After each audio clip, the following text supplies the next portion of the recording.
Olá a todos e todas, desejo que estejam bem. Meu nome é Edivaldo Augusto Cavadas, sou advogado e a partir deste vídeo espero trazer alguns conceitos e algumas informações que reputo relevantes, especialmente aos novos bacharéis e bacharelas em Direito, bacharéis em Ciências Jurídicas no Brasil. Ao longo das últimas décadas, muito me consternou ver que o ensino jurídico em nosso país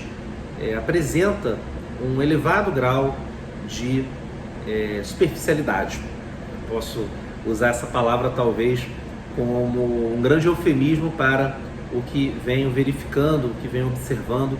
ao longo dos últimos anos. Isso era um fenômeno que já se apresentava, que já se manifestava à época em que eu era bacharelando em Direito, hoje curso doutorado, já sou advogado há mais de uma década, mais de 10 anos, e vejo isso com muita preocupação. Ao longo, principalmente da última década, ao longo dos últimos anos, vejo que grandes juristas da nossa ciência jurídica nacional estão falecendo, estão, enfim, deixando de lecionar por variados motivos,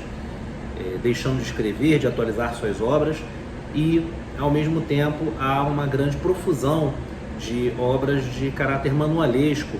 de caráter superficial quanto ao estudo da ciência jurídica. Muitos dos temas que irei tocar neste e nos próximos vídeos, caso vocês gostem da temática, gostem da abordagem, da forma com a qual nós travaremos esses diálogos, embora o vídeo seja na prática um monólogo, mas a ideia é tentar iniciar um diálogo, iniciar algumas provocações para que os senhores possam estudar de forma mais aprofundada quando este vídeo terminar. E na maioria das vezes os nossos vídeos não terão mais do que 10 minutos, 5 a 10 minutos, de forma a trazer algumas provocações, mais provocações do que propriamente o conhecimento puro e simples, deixando evidentemente alguns nomes que foram importantes na minha formação profissional e que são importantes até hoje na minha formação profissional, uma vez que o advogado ele nunca deixa de estudar. O bom profissional jurídico ele nunca deixa de estudar. Vemos, lógico, com muita frequência alguns profissionais jurídicos, principalmente quando alcançam determinadas carreiras públicas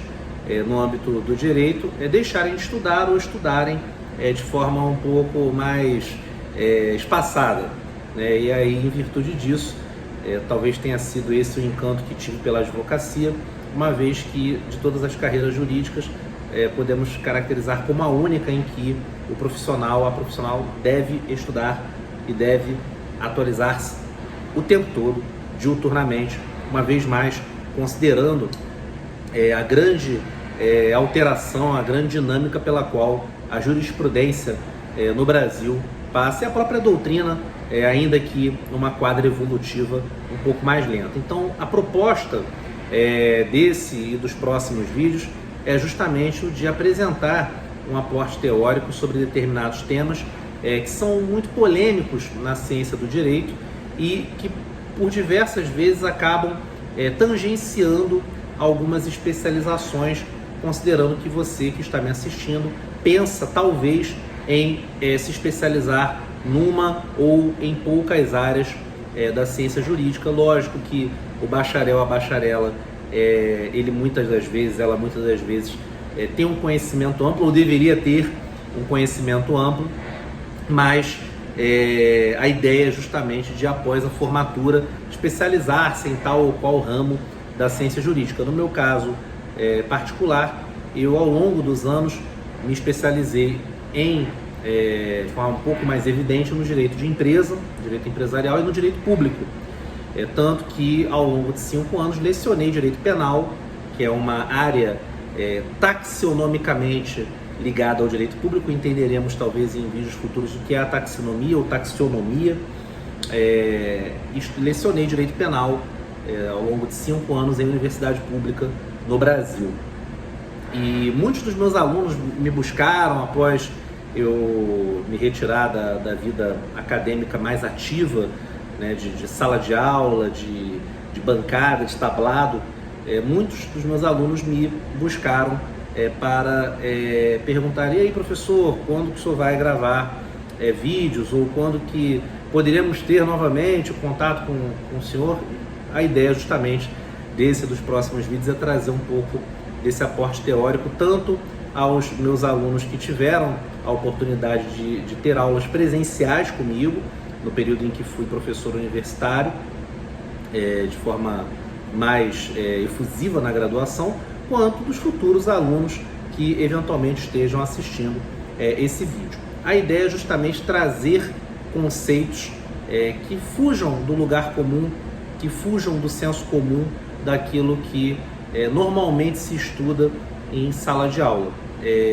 Muito do que eu falo aqui, eu falava em sala de aula, muitas das vezes eu deveria me deter em determinados assuntos mais ligados à dogmática jurídica, mas eu preferia expor o direito, na época o direito penal, dentro de uma perspectiva mais ampla. E a ideia é justamente essa, de trazer aqui um aporte teórico mais aprofundado, dentro de vídeos curtos, e quem sabe, lógico, eu vou pedir até a opinião de quem esteja me assistindo, se há esse interesse, essa ideia de termos um curso regular, e daí, logicamente, buscando uma plataforma, uma estrutura talvez um pouco maior, ou até mesmo continuando a publicar estes vídeos aqui nos nossos canais das redes sociais das quais participamos. Pois bem, o tema deste primeiro vídeo, é justamente o de trazer o conceito de direito, que é um tema extremamente polêmico, extremamente espinhoso. Particularmente, a compreensão do direito,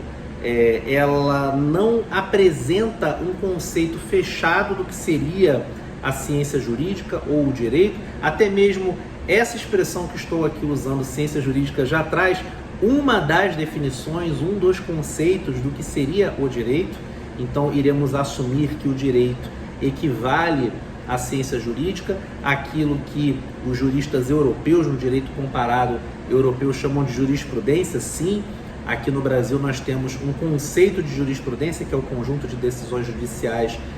repetidas sobre determinada matéria e que formam determinados precedentes, e a partir daí há toda uma teoria dos precedentes qualificados. Essa teoria no Brasil, ela se desenvolveu de forma muito evidente nas 2 primeiras décadas do século XXI, em que o Brasil passa a adotar conceitos e perspectivas muito ligadas àquilo que se convencionou chamar de common law, em contraposição a civil law, que é o sistema jurídico, o tronco jurídico romano-germânico do qual o ordenamento jurídico brasileiro descende. Ainda assim, afirmamos que o Brasil continua adotando a civil law como sistema jurídico predominante, embora com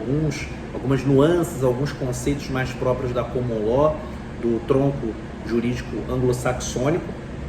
Mas na Europa continental, a expressão jurisprudência, ela assume outra conotação, a conotação de ciência jurídica. Então, muitas das vezes, quando os senhores se depararem com textos italianos acerca da ciência jurídica, vão ver o termo jurisprudencia, ou jurisprudenza, que justamente se refere, alude à ciência jurídica, ok? Então, adotando esse conceito de que direito equivale à ciência jurídica, a ciência jurídica, ela é uma ramificação das ciências sociais aplicadas. Muitos afirmam que o direito faz parte das ciências humanas, mas do ponto de vista da metodologia científica, essa afirmação ela é parcialmente equivocada, uma vez que, embora o direito tenha diversos elementos e trave produtivos diálogos com outros ramos, outras ramificações das ciências humanas, especialmente a história, a antropologia, a sociologia e até mesmo, por que não dizer, a filosofia, embora a filosofia seja um assunto à parte, o direito ele é um ramo das ciências sociais aplicadas, ok? E usando, trazendo um pouco a ideia da filosofia, e as relações que o direito trava com essa ramificação do ponto de vista mais contemporâneo, a filosofia como uma ramificação das ciências humanas, embora a própria filosofia não possa ser considerado, e aí estou adotando aqui uma tese, uma teoria que considera que a filosofia ela estaria alheia à questão científica, nada obstante posições em sentido contrário, extremamente defensáveis, afirma-se que a filosofia seria, em verdade, uma grande fundamentação do próprio fenômeno científico. E daí temos dois conceitos de filosofia que são muito caros ao direito, de acordo com aquilo que estudei ao longo dos anos e que costumo transmitir aos meus alunos. Um conceito talvez mais superficial, embora bastante ilustrativo do que seria a filosofia, é o conceito trazido pela filósofa brasileira Marilena Chauí, que afirma que a filosofia seria a fundamentação teórica e crítica dos conhecimentos e das práticas. Então, a filosofia, em verdade, seria a fundamentação teórica e crítica dos conhecimentos e das práticas, como uma fundamentação do próprio fenômeno científico. E um outro conceito de filosofia que é trazido por dois estudiosos franceses, dois filósofos franceses, Félix Guattari e Charles Deleuze. Deleuze e Guattari, numa obra intitulada Qu'est-ce que la philosophie, o que é a filosofia, é uma obra talvez até um tanto quanto o título, um tanto quanto pretensioso, tão pretensioso quanto o objetivo dos próximos vídeos, que é trazer conceitos mais áridos, muitas das vezes áridos, mas de forma dialógica com os senhores, mas é uma obra bastante festejada no campo da filosofia, a obra de Deleuze e Guattari, que traz um conceito de filosofia que eu gosto muito, que é aquele que diz que a filosofia é a arte dos conceitos, a arte de conceituar. Então, geralmente, eu gosto de unir os dois conceitos de filosofia, de Marilena Chauí e de Deleuze e Guattari, quando se afirma que a filosofia é a fundamentação teórica e crítica dos conhecimentos e das práticas, e a arte dos conceitos, a arte de conceituar. E nesse ponto a filosofia ela tem uma relação muito próxima com o direito, com a ciência jurídica. Então o direito, em suma, é uma ramificação das ciências sociais aplicadas, possui uma grande relação, um grande diálogo com determinadas áreas das ciências humanas, especialmente com a filosofia, considerando essa dicotomia, esse debate teórico, no sentido de que a filosofia seria, ora, uma ramificação das ciências humanas, ora, uma área do conhecimento apartada dessa questão científica, uma vez que a própria filosofia seria uma fundamentação das ciências. Eu particularmente gosto de adotar essa segunda tese, essa segunda teoria, no sentido de que a filosofia ela é uma fundamentação do fenômeno científico, e o direito, sem sombra de dúvidas, ele tem uma relação muito próxima, muito própria com a filosofia, relação essa que será bastante explorada em vídeos futuros, especialmente ligados aos fenômenos pelos quais circunda o direito, a ciência jurídica,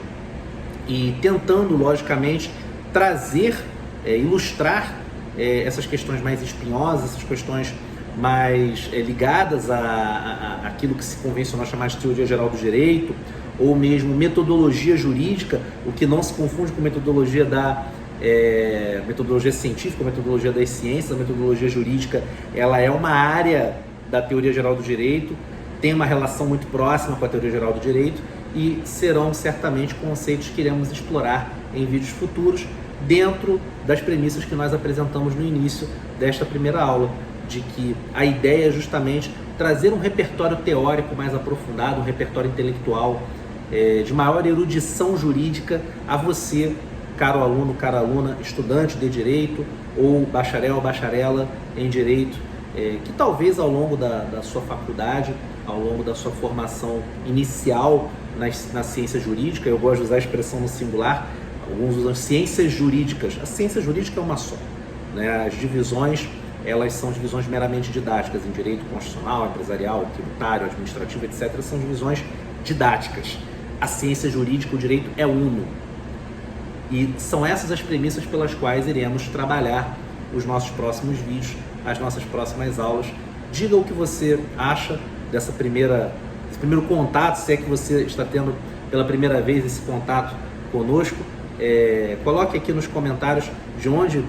você conhece o nosso trabalho, seja da universidade, seja dos cursos preparatórios em que lecionamos ao longo dos anos, e espero que este projeto seja um projeto bastante duradouro e, acima de tudo, um projeto bastante proveitoso, tanto para mim quanto para vocês. Um abraço a todos, até a próxima!